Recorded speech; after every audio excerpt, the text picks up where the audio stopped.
Hi అండి, అందరికీ నమస్కారం. వెల్కమ్ టు అవర్ ఛానల్ తెలుగువారి ముచ్చట్లు. ఈరోజు మనం చెప్పుకోబోయే కథ పేరు అంకుల్. రచయిత పెన్నాత్మ శ్రీకాంత్ రాజు గారు.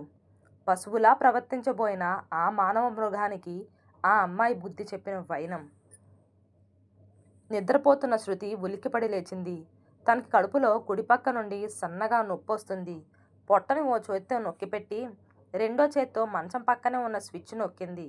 టపా టపా కొట్టుకుని వెలిగింది ట్యూబ్ లైటు. అప్పుడు చూసుకుంది. భయంతో నుదుట చెమట పట్టింది.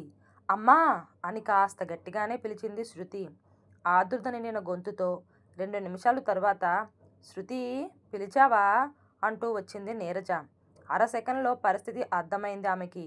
కంగారు పడకు, నీకేం భయం లేదు, కూతురి భుజం చుట్టూ చెయ్యేసి ధైర్యం చెబుతూ అందే నీరజ.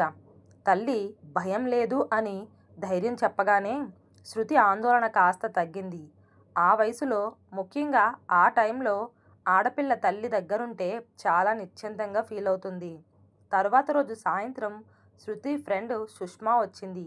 ఈవేళ స్కూల్కి రాలేదే? గదిలో ఓ మూల చాప మీద కూర్చున్న శృతిని అడిగింది సుష్మా. నేను పెద్ద మనిషిని అయ్యాను, గొంతు బాగా తగ్గించి చెప్పింది శృతి. నిజమా? అయితే ఇలా చాప మీద కూర్చోవటం ఎందుకు? 2 నెలల క్రితం నేను పెద్ద మనిషిని అయ్యాను. మా మమ్మీ తలస్నానం చేయించింది, అంతే. ఆ తరువాత మామూలుగా ఇంట్లో తిరిగేశాను అని చెప్పింది సుష్మా.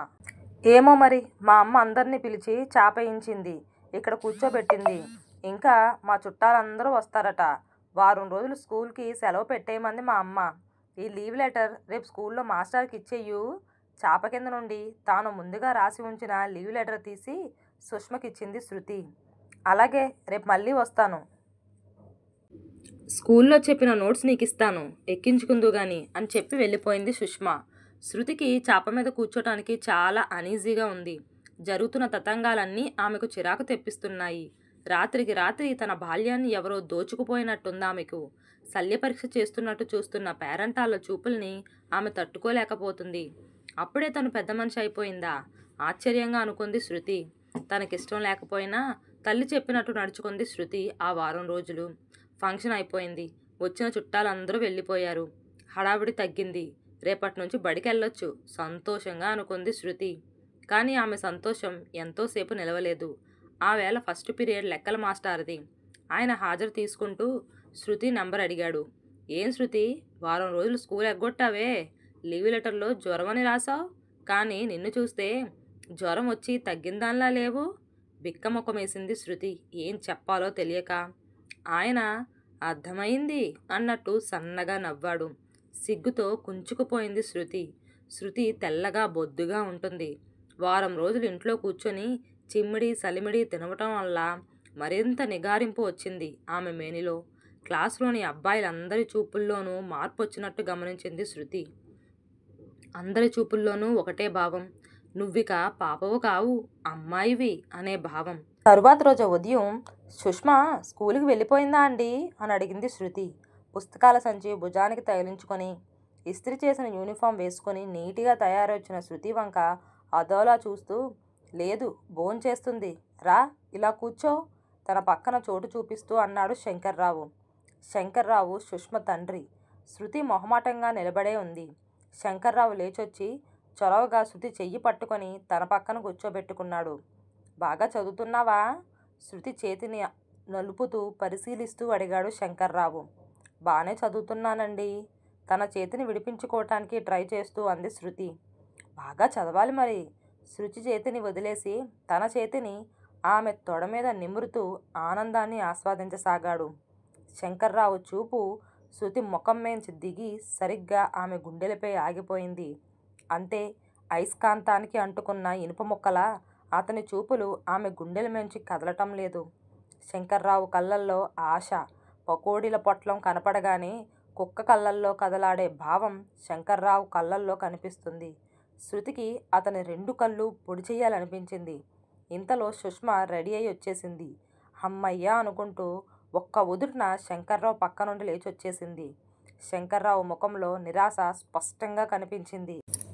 ఆడది 13 ఏళ్లకే పెద్ద మనిషి అయిపోతుంది, అంతే. ఆ ఆడదాన్ని చూడగానే మగాళ్ళ గుండె జిల్లుమంటుంది, ఒళ్ళంతా తిమ్మిరెక్కిపోతుంది.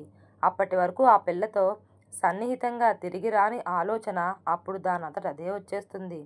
తర్వాత రోజు మధ్యాహ్నం సుష్మా అని పిలిచింది శృతి.